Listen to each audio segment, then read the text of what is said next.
For joining us as we discuss behavior strategies to help kids use their face masks. My name is Heather Skeen. I'm the founder of Providence Behavior Therapy, and I'm here with my friend and colleague, Amanda Rutledge. And we will be your presenters for this event. So Amanda, do you want to get us started with the overview? Sure. So tonight we're going to go over some general disclaimers. We'll introduce ourselves, go over some behavior basics and learn some proactive strategies along with some common mistakes, and then we'll do a quick wrap up at the end. But before we start, we're going to have some questions throughout, just some interactive portions of the workshop. You can write down your answers as we progress through the presentation, or you can just think about it to yourself in your head. If you write it down, you can submit the answers via email to Heather Skeen of Providence Behavior Therapy, and she will give you a certificate of completion. Any incorrect or incomplete submissions could affect how long it takes to receive your certificate and eligibility to receive the certificate, and you'll have 2 weeks from watching the video to complete the questions and submit your answers. And at the bottom, you'll see Heather's email, which is where you can submit your questions. And now Heather's going to go over some of the disclaimers. All right, thanks. So please keep in mind that this is purely an educational event, and we're here to talk about general behavior strategies to increase the likelihood of children and students wearing face masks. So attending this event does not create or constitute a therapist-client relationship, nor does it create a supervisor-supervisee relationship. As such, HIPAA and other privacy protections are not applicable. We want to point out that completion of this workshop or event is a better word really, does not certify participants as qualified behavior intervention specialists or anything like that. Completion of this workshop can result in a certificate if you're interested in one. However, that is not any type of professional credential from a government or regulatory agency. And then as a reminder, you will have 2 weeks from the time you watch the workshop to answer the questions and submit them to me before receiving your certificate. We're going to quickly talk about unauthorized dissemination. And I would just encourage you to take a minute and look over this slide. The gist of it is saying that this material is copywritten by Providence Behavior Therapy and it should not be disseminated without written permission. So if you have any questions about either of those slides, feel free to reach out, but otherwise we'll move on to introductions. All right, so now I will tell you a little bit more about my background and experience. So like I mentioned, my name is Heather Skeen. I'm the founder of Providence Behavior Therapy. I am a board certified behavior analyst or BCBA, and I've been one for 6 years now.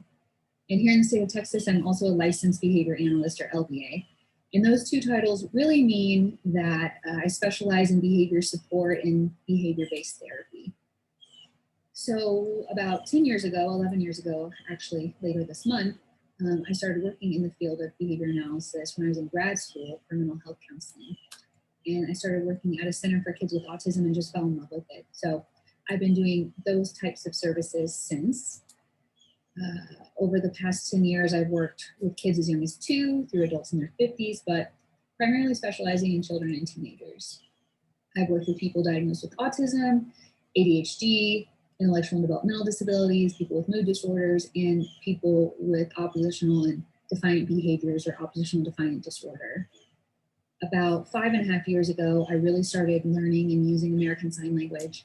And so over the last few years, I've also been working with the deaf and hard of hearing community. So that's about it for me.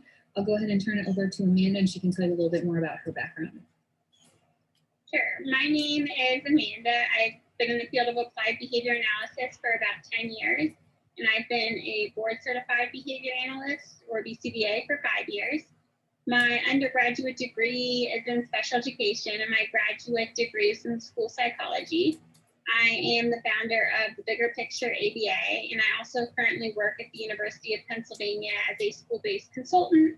However, I should note that this presentation isn't affiliated with Penn or any of my work there. I currently work with autism support teachers in schools on the implementation of evidence-based practices and more inclusive support. In the past, I have worked with students with autism, developmental delays, ODD, anxiety, and other learning differences. I'm really passionate about using the principles of behavior to improve the lives of those I work with and also the systems that they're a part of. And now let's talk about what's the point. So why use behavioral strategies for mask wearing? And that's because mask wearing is behavior. So in our field, we consider anything that could be done, good, bad, neutral, a behavior. And if it's a behavior, then behavioral principles apply. So today we're going to go into more detail on how to apply some common strategies to increase cooperation with mask wearing and make it more tolerable for your child or for your student. Before we go into behavior basics, we have our first question. So we are curious what your role is in helping children or adolescents use face masks. So are you a teacher, a parent, do you work at a daycare, are you a therapist or other support staff? So you can take a moment to write down your answer.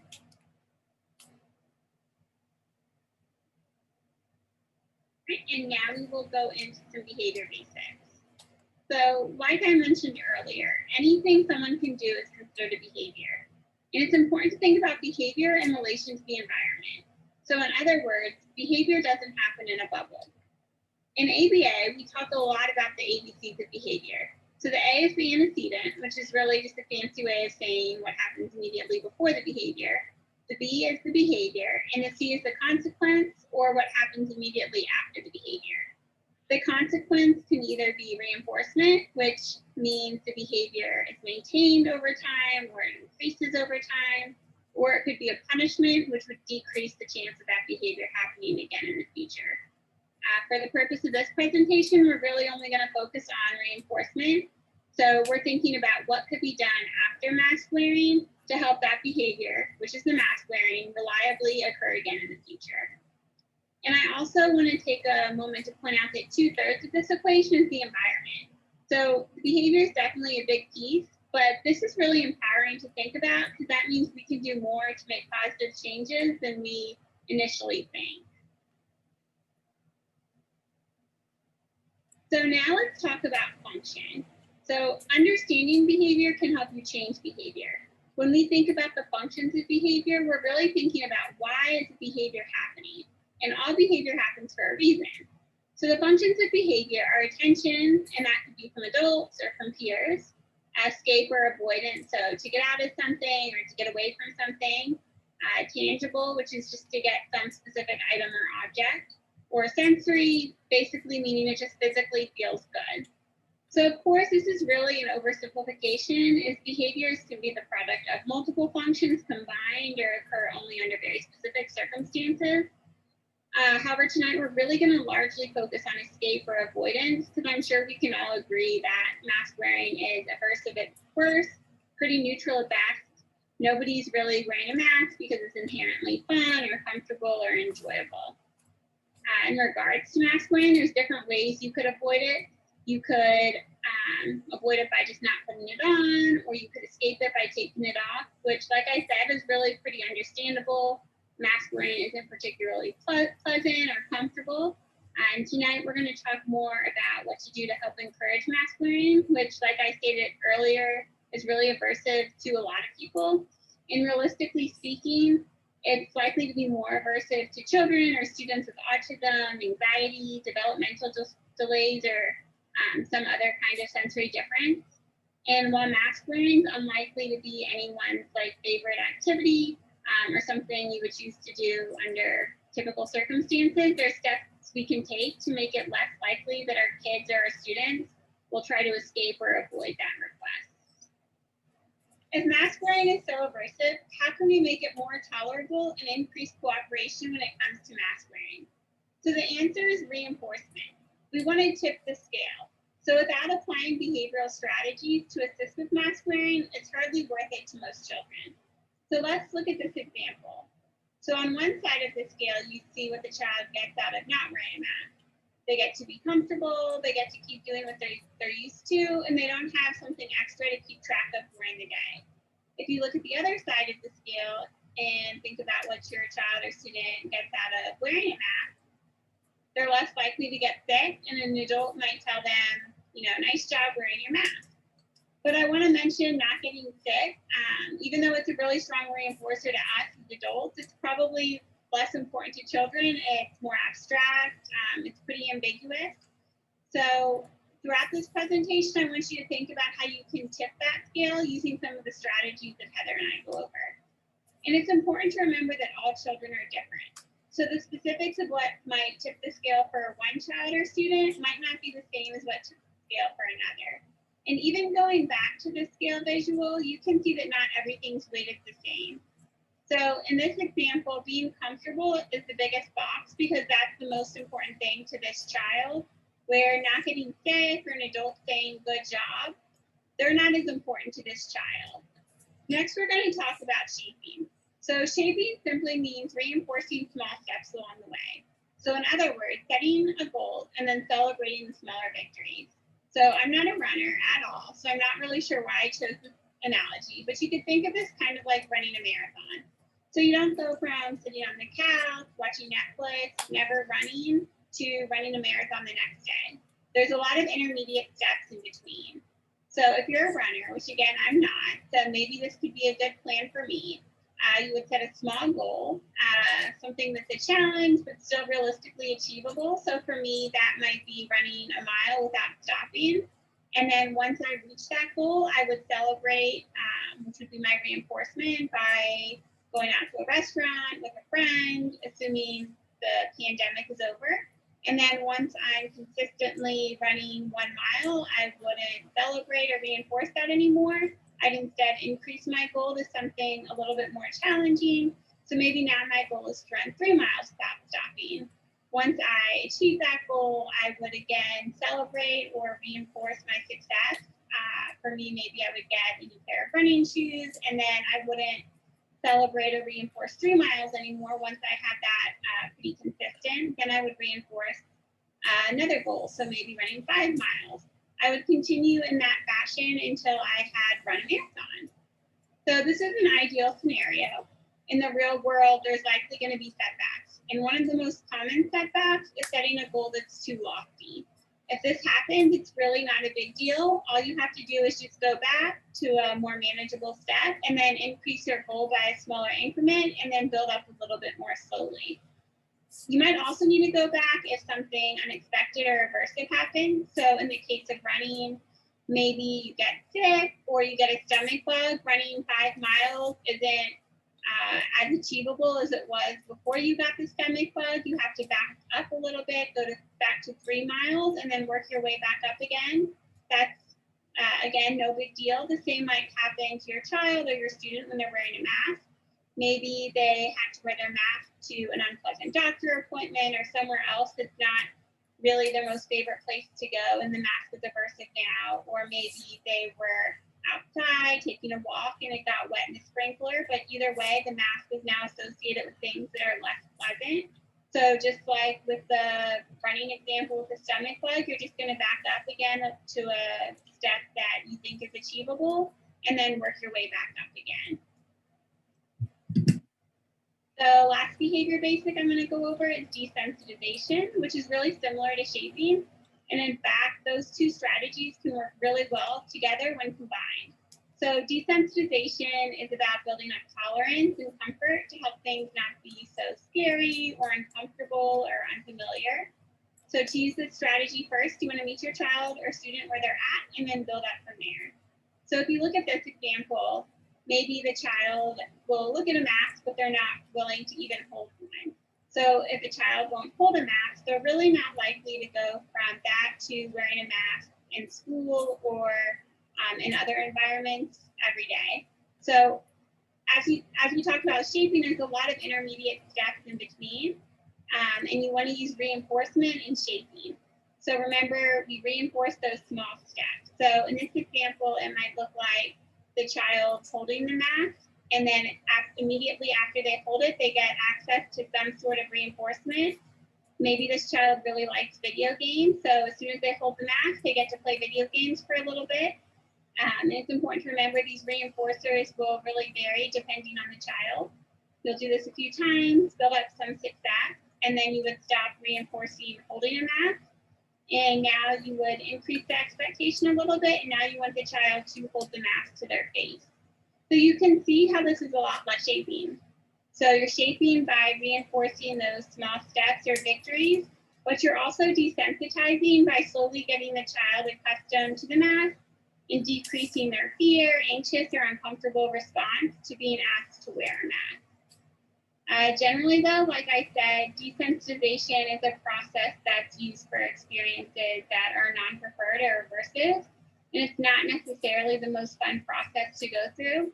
Before jumping straight to the strategy, it's best to try to first make mask wearing as unaversive as possible using some of the proactive strategies that Heather is going to go over now. But before Heather goes over the proactive strategies, think about, or you can also write down if you're emailing Heather for a certificate, which one of these concepts do you think would be most helpful or relevant when you're helping your child or your student learn to use a face mask? And remember, you could choose more than one answer, and there's not a correct answer. All right, now we're going to discuss some proactive strategies. So one concept we want to keep in mind when we're working on mask wearing with children is we want to try to make it as fun as possible. And really, is mask wearing fun? No, not really. As Amanda mentioned, mask wearing is neutral at best, but there are ways we can make mask wearing less aversive and more tolerable. And one of the ways to do that is incorporating the child's preferences. So you might start by looking at the material of the mask. Maybe the child prefers a disposable mask, maybe they prefer a cloth mask, or maybe there's another material they like best. You also want to consider how the mask fits your child. So there are different ones that loop around the ears. If you look at the picture here on the right, you can see a little girl with the mask that ties at the top of her head and then at the back of her neck. So really, you can just ask your child, what preferences they have, or you can give them options to just try on. If you can't necessarily have a conversation with your student or child about what kind of mask they want, then give them options and just sit back and observe. So maybe they try one mask and they keep it on for a couple of minutes. Maybe they try a second mask and they immediately remove it. And then maybe they try a third mask and they leave it on for several minutes. So that's the one you go with. So there are different ways you can adjust and try to figure out what mask is the best fit, regardless of the child's skill level, their age, or any of those other kinds of factors. Another way to incorporate child's preferences is to use their favorite things. So their favorite colors, their favorite characters, things from their favorite shows. So if you have a younger kid, it might be Paw Patrol or Mickey Mouse, PJ Masks, something like that. For older kids or teenagers, it could be a funny quote. It could be their favorite sports team. You can adapt that for their age and preferences as well. What's really nice about incorporating their preferences is it increases their interest in wearing a mask, and it likely increases their motivation or buy-in to wear a mask. And then similarly, when you incorporate preferences, you're able to provide people with choices. And when we give people choices, we know that decreases the likelihood of them engaging in refusal behavior or just challenging behaviors in general. And so what that might look like is, rather than saying, hey, it's time to go, get your mask, please, you could say, all right, we need to go. You have your bread mask, you have your Mickey Mouse mask, or you have your Paw Patrol mask. Which one would you like to wear? And in both of those examples, the expectation is the same. It's time to put your mask on. But in the second example, we give them a little more choice and more opportunity to exercise some autonomy. So you're more likely to get that buy-in, and you're more likely to get that cooperation. So another way we can make mask wearing fun, or at least less aversive, is associating it with fun activities. So if you see pictures here on the left, you see the dentist's office and you see the emergency room. And generally those experiences are pretty negative. So we want to have less of those experiences and more of the experiences shown here on the right. So maybe in that first picture, that second picture from the right, you have a family, maybe they're going to the child's favorite restaurant, or they're going to a park, or they're going to go see some friends or something like that. So you can say, all right, let's wear your mask, and then we can go to your favorite place, or we can get ice cream afterwards. So that way the mask wearing is associated with something fun. Another way to do that is, if you look at the picture here on the right, you see a boy on a tablet. So you can also practice mask wearing during fun activities. And this might be a nice way to incorporate desensitization as well. So you say, all right, you have a tablet, but you have to wear your mask for 5 minutes. And if you keep your mask on for 5 minutes, then you can keep watching your tablet. And so those are some different options for associating the mask with more positive experiences. And that's a nice way to kind of tip the scale, if you remember Amanda's metaphor earlier, in trying to make mask wearing more fun and more enjoyable. So now Amanda's going to talk more about how to make mask wearing manageable. Thanks, Heather. So thinking back to shaping and desensitization, like I mentioned earlier, it's really important to start by meeting your child or your student where they're at. So you want to start small, but then as your child or the student is successful, you're likely going to be able to start making some larger jumps. So as you can see in this example, going from 0 minutes to 2 minutes and then 2 minutes to 5 minutes aren't really very big jumps. But then if you look towards the end of this example, going from 10 minutes to 30 minutes is a much larger jump. So it really makes sense if you think about it. In the beginning, you're really just trying to get the child used to and accustomed to the mask. But once they're used to it, it's easier to push more each time. And once you start wearing a mask, a long time just kind of feels like a long time. 2 hours probably doesn't feel a lot different than 4 hours. It's really a balance between pushing your child or student to go a bit farther while at the same time not overwhelming them. So like we talked about earlier, you really want to remember that if there are setbacks, and really I should say when there are setbacks, because there will be setbacks, just go backwards to a more manageable step and then work your way back up. It's a lot better to back up than it would be to engage in regular power struggles, which is only going to make mask wearing more aversive. And don't forget to celebrate the small victories and reinforce along the way. It could be really helpful to pick a special reinforcer or reward that you use just for mask wearing. If you pick something that your child or your student already has a lot of access to throughout the day, it might not be worth wearing a mask for, but if it's something that's more out of the ordinary, something more special that maybe they don't usually get, you're more likely to tip that scale. And then you also want to create rules or expectations. So realistically, it's really impossible to predict everything, but the more you can predict, the easier it's going to be to set clear rules and expectations.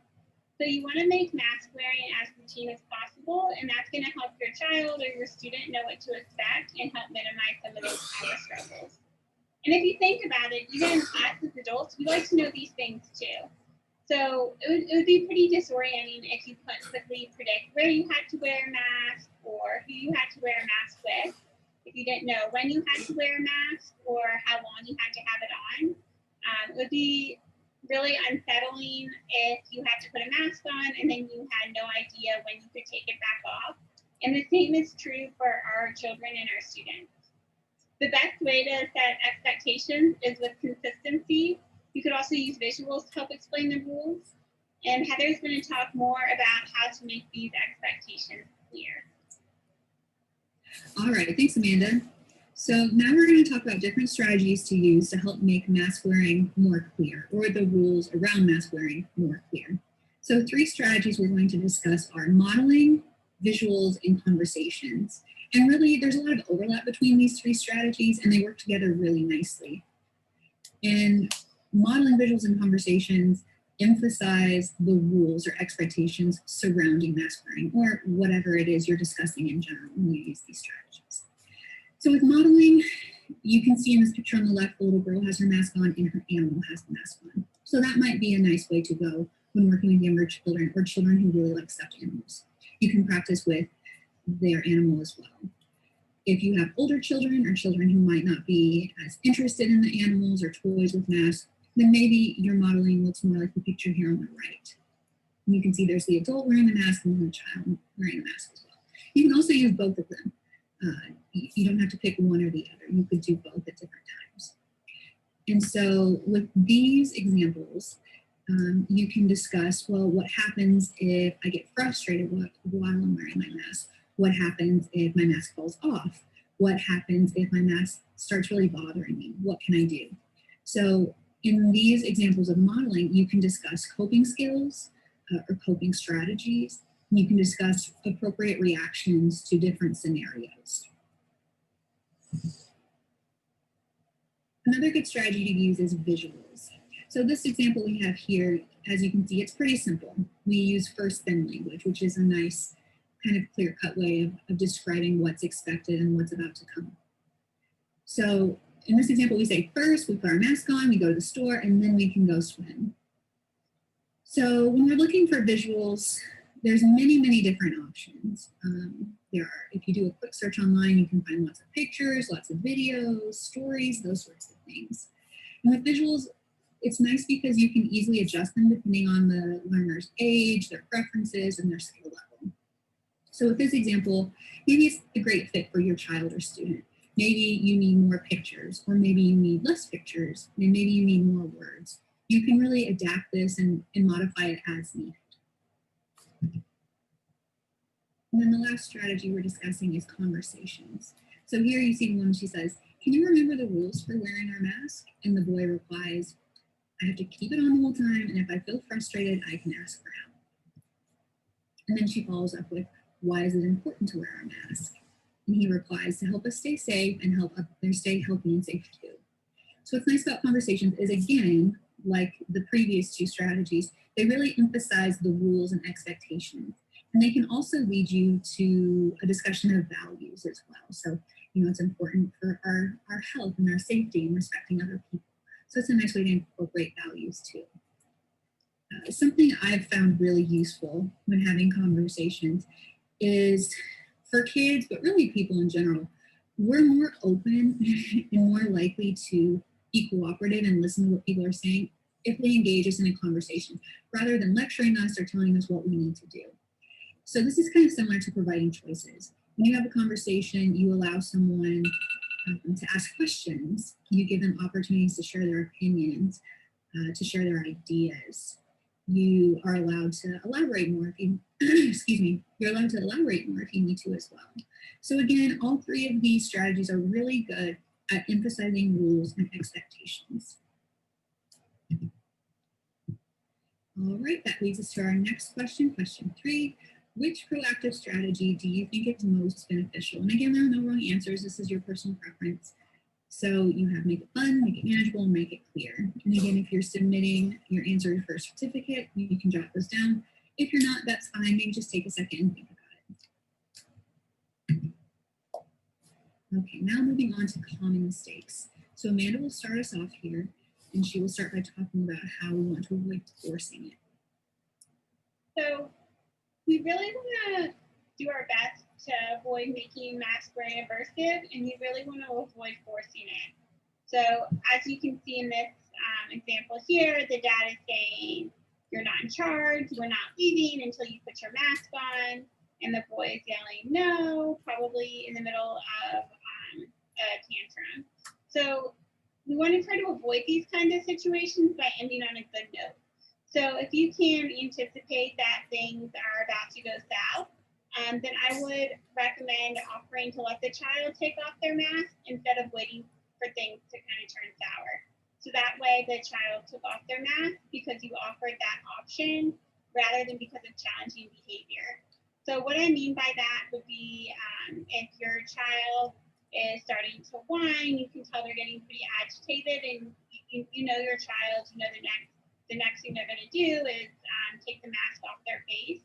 Instead of waiting for things to keep going, as soon as you see that first sign of agitation, like when they're whining, just say, "Hey, do you want to take your mask off?" And that's what I mean when I said that they took their mask off because you offered that option rather than the challenging behavior. If it's not possible to anticipate challenging behavior and you can't tell that the child's about to take their mask off, it's best instead to try to get through that situation as seamlessly as possible, and then reflect after to see what changes you might want to make next time to avoid a similar situation again in the future. So for example, if you're at the grocery store, your child takes off their mask, they're mostly calm, they're closed mouth, You can leave the store pretty non-eventfully rather than fighting with your child to put their mask back on. With their behavior escalating, maybe next they would start kicking and screaming. It's better to just leave, and then in the future you could maybe aim for a shorter trip and then shape back up. You could think about what reinforcement you could include. Thinking back to Heather's if then, maybe the then you had just wasn't quite right. Maybe it wasn't something that they're willing to wear a mask for, or wasn't reinforcing enough, or maybe it just wasn't going to work that day. Like I said earlier, reinforcers can change day to day, depending on a lot of factors. Another thing you could do is try to incorporate their interests during the time that they're wearing their masks. So maybe they really like PJ Masks. You can make some comments as you're shopping, like, "Hey, that's so cool. You look just like Gecko from PJ Masks," or other things like that. Thinking about how you can incorporate their interests in the moment. Another thing you really want to try to avoid is taking things away. It's really easy, and sometimes it feels good to do in the moment, especially if you're frustrated, but it's unlikely to lead to any kind of lasting behavior change. And in reality, it's likely only going to undo a lot of the hard work that you and your child or student have been doing to make mask wearing a more positive experience. And in the end, it's really not a fun or a pleasant way to interact with your child or student. And now Heather's going to go over 2 more common don'ts. Right, so thanks, Amanda. So one thing we want to avoid doing is bribing. And from a behavior analyst standpoint, bribes can mean one of 2 things. One could be saying, "All right, so first I'll give you this ice cream, but you got to promise me you'll wear your mask, all right?" And so in that scenario, what the problem is when you give the reinforcer before the behavior occurs, then you run the risk of the child losing motivation or an incentive to engage in that behavior, because I already got the reward, so why put my mask on now? In the second conceptualization of a bribe, it looks more like this. So you ask the child to put their mask on, they refuse, and then you sweeten the pot, so to say. So you might say, "All right, please put your mask on, then I'll give you some ice cream once you have it on, okay?" And then maybe you say, "Okay, once you have it on, not only will we get ice cream, but then we can go to the store and maybe you can pick something out. I don't know, we'll have to see." So the problem with this scenario is that you're rewarding the challenging behavior. And what's probably going to happen in the future is that the child won't listen to you until you sweeten the pot again. Because we've taught them that when you engage in refusal behavior, then better things come, you get more options, rather than if you would have just listened the first time. So the problems with threatening consequences and with bribes in general is that when we remove them, when we no longer use them, then it's very unlikely that the child's going to listen to us and follow through. So like Amanda said, threatening consequences and bribes can be very effective in the short term, but in the long term, they tend to make